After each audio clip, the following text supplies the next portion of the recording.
It started out like any other quiet morning. The sun was rising over the glistening lake I had owned for over a decade, a peaceful body of water nestled between the forest and the small private road that I also owned. This road wasn't much.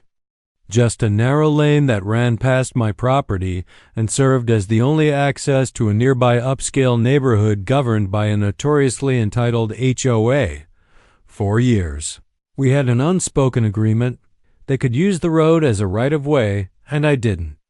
Mind, as long as they respected the boundary and understood that the lake and the road were mine.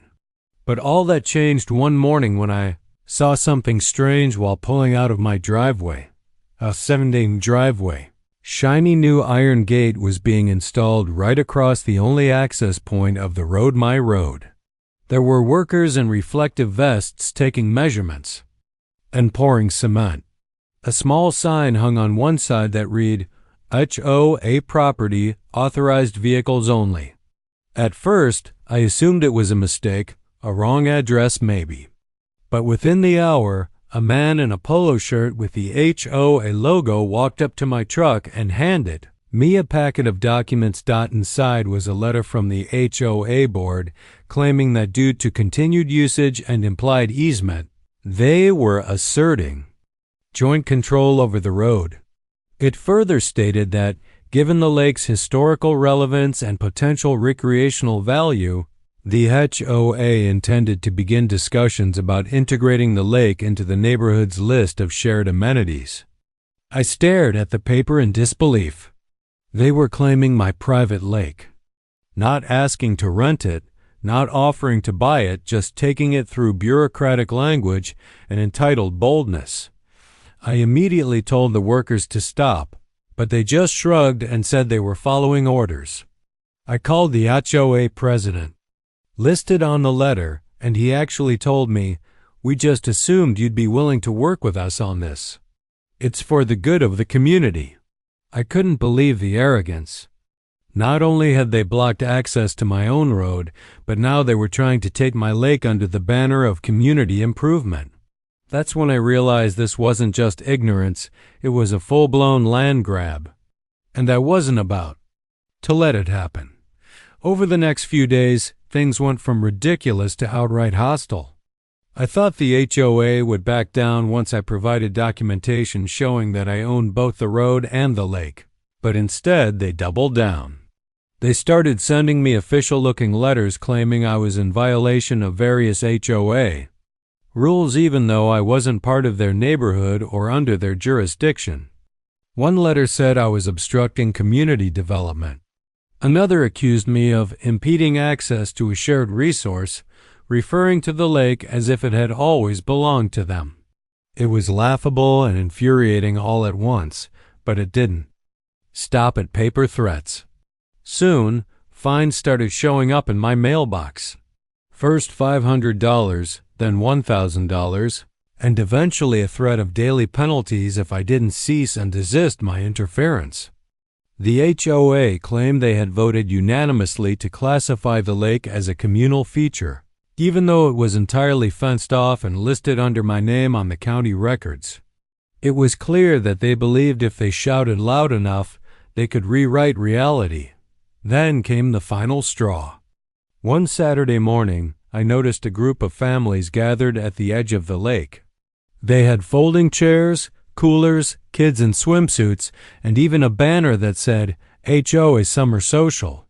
I walked down to confront them, and that's when I saw an HOA board member directing people where to park on my property. I told them they were trespassing and needed to leave immediately.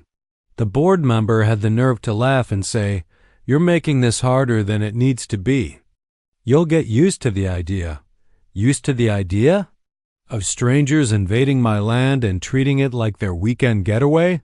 I called the sheriff, who showed up and was surprisingly helpful. Once I showed proof of ownership, he made everyone leave, but the damage was done. These people weren't just confused, they were willfully entitled, and they were testing how far they could push me. They had already claimed my road by installing a gate, and now they were treating my lake like it belonged to them too. That's when I knew I had to take things to the next level. They weren't going to stop on their own. I had to make them. I knew I couldn't rely on logic or decency to get through to these people. The HOA had made it clear that they believed they could bully and intimidate me into handing over what was rightfully mine. They underestimated me. What they didn't know was that I had been meticulously documenting everything from the beginning: photographs of the illegally installed gate, videos of their unauthorized lake events, and every letter and so-called fine they had sent me. I even kept a log of each phone call and in-person interaction with timestamps. I wasn't just irritated anymore. I was building a case. I reached out to a lawyer who specialized in property law and HOAs. When I showed him the stack of evidence, he was stunned. "They've crossed so many legal boundaries," he said. "This isn't just harassment. It's potential criminal trespass and civil liability." Together, we crafted a legal strategy. It was time to flip the script. Within 2 weeks, my attorney filed a lawsuit in civil court. The charges included trespassing, harassment, defamation, and unlawful seizure of private property. But we didn't stop there. We also demanded restitution for loss of income, since I regularly rented the lake out for weddings and private retreats, something I had to cancel due to the HOA blocking access. The total damages we sought? Just over $3 million.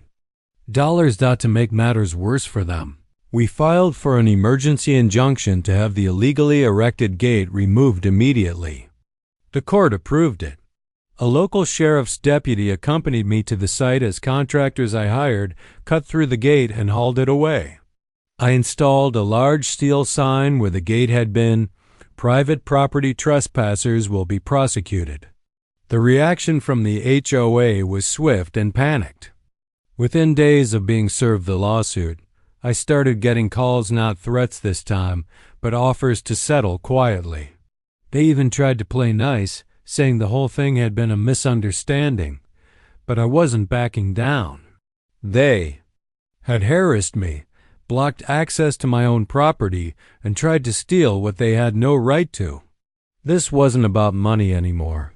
It was about principle. And they were about to learn a very expensive lesson. The day of the court hearing was something I'll never forget.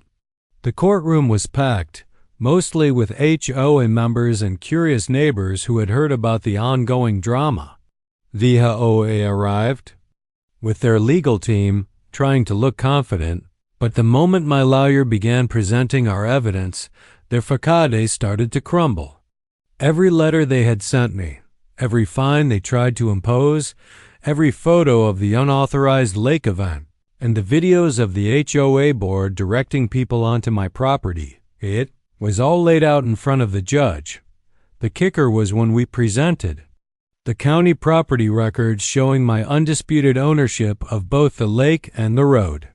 The judge raised an eyebrow at the HOA's counsel and asked, "Did your client at any point believe they had legal rights to this land?" Their lawyer tried to spin it, blaming administrative confusion and miscommunication.